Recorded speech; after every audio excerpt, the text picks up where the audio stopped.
ప్రపంచం మొత్తం సోషల్ మీడియాకైతే దాసోహం అయిపోయింది. బానిసగా గూడా మారిపోయింది. మనందరం రోజుకి ఫోన్‌కి దాదాపు 4, 5 గంటలైతే బానిసలం అయిపోయాం.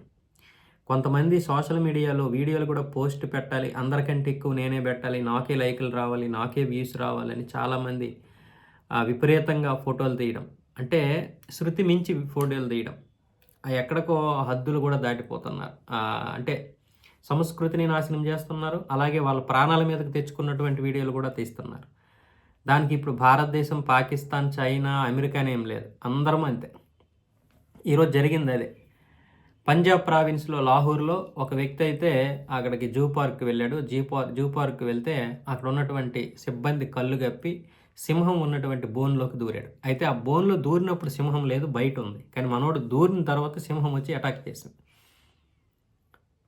ఆ అటాక్ చేయడంతో మీద పడి రక్కేసింది. సింహం పంజా ఎలా ఉంటదో తెలుసు కదా! ఈలోగా సిబ్బందొచ్చి రక్షించారు. కాకపోతే అతన్ని హాస్పిటల్‌కి తీసుకెళ్లారు గానీ డాక్టర్‌లయితే చెప్పలేమని చెప్తున్నారు. ఎందుకంటే అతను ప్రాణం కొన ఊపిరితో ఉన్నాడంట. ఆ పరిస్థితిలో ఉన్నాడు ప్రస్తుతానికైతే. దాని మీద అక్కడ ఉన్నటువంటి ఆ ప్రావిన్స్ పంజాబ్‌లో ఉన్నటువంటి మంత్రి కూడా సీరియస్ అయ్యాడు. ఆ జంతు ప్రదర్శనశాల లైసెన్స్ అయితే రద్దు చేస్తున్నాడు. అక్కడ ఉన్నటువంటి సిబ్బంది పైన కూడా వేటు వేస్తున్నారంట.